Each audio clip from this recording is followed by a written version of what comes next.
Hi అండి, welcome to another mini blog. ఈరోజు ఏంటంటే మా ఇంటికి మా ఆడపడుచు వాళ్ళు వచ్చారండి. ఇంకా చుట్టాలు వస్తే మనకి హడావుడి మామూలుగా ఉండదు కదా. వచ్చిన వాళ్ళకి ఏమేమి స్పెషల్స్ చేయాలా అన్నట్టు అనిపిస్తూ ఉంటుంది కదా. అలాగే నేను కూడా వాళ్ళ కోసం కొన్ని ప్రిపేర్ చేశాను. ఏంటంటే మటన్ కర్రీ, అలాగే మటన్ ఫ్రై, అండ్ ఈ రెండింటి కాంబినేషన్లోకి బగారా రైస్ ఉంటే బాగుంటుంది కదా అని చెప్పేసి అది కూడా ప్రిపేర్ చేశాను అనమాట.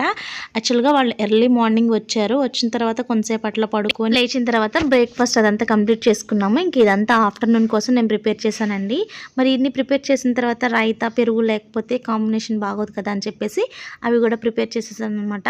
లంచ్ కంప్లీట్ చేసుకున్న తర్వాత ఇంకా పిల్లలు అయితే మూవీ చూస్తూ ఉన్నారండి. ఇంకా మూవీ చూసిన తర్వాత కొంతసేపు అయితే పిల్లల్ని పడుకోబెట్టేసాము. ఆ తర్వాత ఈవినింగ్ స్నాక్స్లోకి పునుగులు అయితే ప్రిపేర్ చేసుకున్నామండి. ఇంక ఇంతేనండి ఈ మినీ వ్లాగ్. ఫుల్ వ్లాగ్ వచ్చేసి మన ఛానల్ నేమ్ కింద ఇస్తున్నానండి, చూసేయండి. ఈ వీడియో ఇస్తే తప్పకుండా లైక్ చేసి సబ్స్క్రైబ్ చేసి మీ ఫ్రెండ్స్ అండ్ ఫ్యామిలీ